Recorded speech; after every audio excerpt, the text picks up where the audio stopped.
welcome back to my channel. To celebrate Koda Kumi's newest album, Double Face, I have decided to review every original album that she has released until the new albums are out. And today we start with her debut album, Affection. Before we get started, I want to remind you that this is simply my opinion of the album. We'll have different thoughts on it, and I would gladly hear yours in the comment section down below.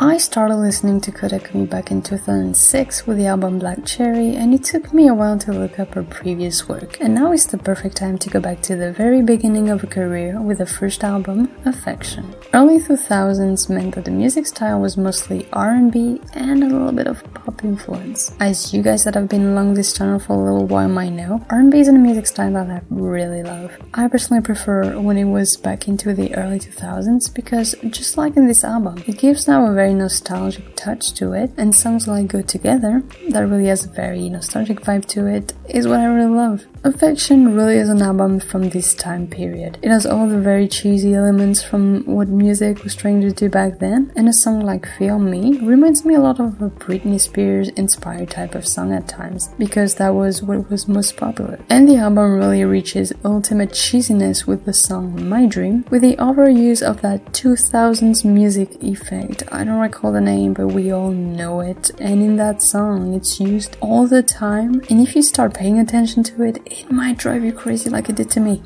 We even get some weird little songs like Best Friend of Mine, which is entirely a cappella, and that brings me to one of my major complaints with this album, Kumi's vocals. You can really feel the difference between her later albums and this one because her vocals are still very raw, which is completely normal. I mean, after all, it was the first album she ever released. The album also suffers from lack of diversity, and it's overall pretty much the same music style besides a few ballads and some out-of-the-norm songs like Best Friend of Mine. And that makes the album feel really long to me, and not as interesting as it could be because there aren't many songs that I remember from it even after listening to it a couple times. Overall, Affection is a decent album to me. It's filled with nostalgia, and for a debut album, it's really not too bad, even though on the vocal side here, there was clearly room for improvement.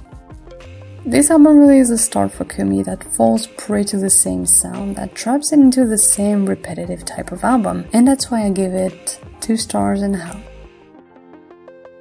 Thank you for watching this first review of all of Koda Kumi's albums. I'd love to know what you think of Affection, so tell me in the comment section down below, and look forward to my review of her second album, Grow Into One, coming tomorrow.